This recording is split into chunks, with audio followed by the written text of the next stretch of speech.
Good evening, everyone. After a conference championship and a berth in the NCAA tournament, the UNCW Seahawks are making changes to their coaching staff by not bringing back pitching coach Matt Williams. The school announced today that they are moving in a different direction from the 5-year coaching vet at UNCW.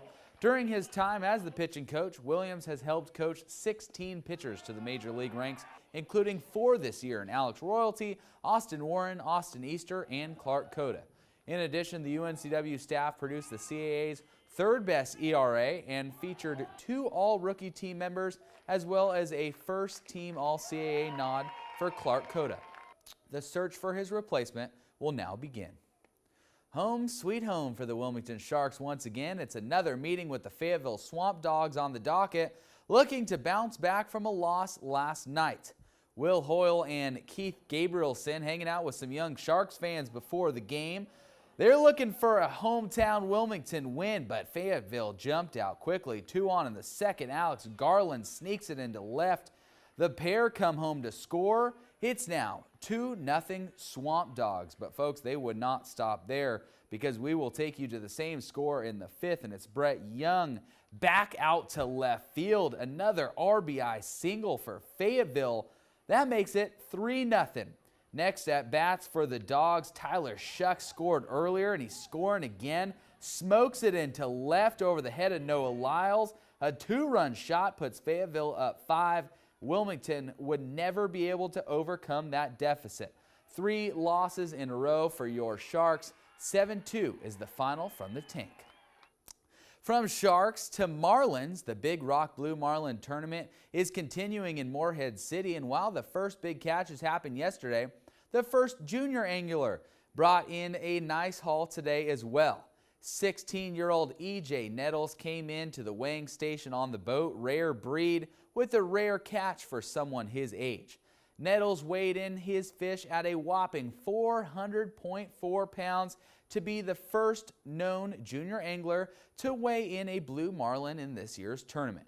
Yesterday, the first 2 blue marlins were brought in for weighing by the boats Honey Hush and Game Changer, and the fishing tournament will continue until Saturday. Soccer fans, it's time to start believing again. While you won't get to see the United States national team in the World Cup this summer, soccer fans in North America will soon see the best in the world right in our own backyard. The World Cup is coming to America in 2026, and ABC's Maggie Rulli has the latest. As teams arrive in Moscow to kick off this year's World Cup, today all eyes are back on the U.S. and the year 2026.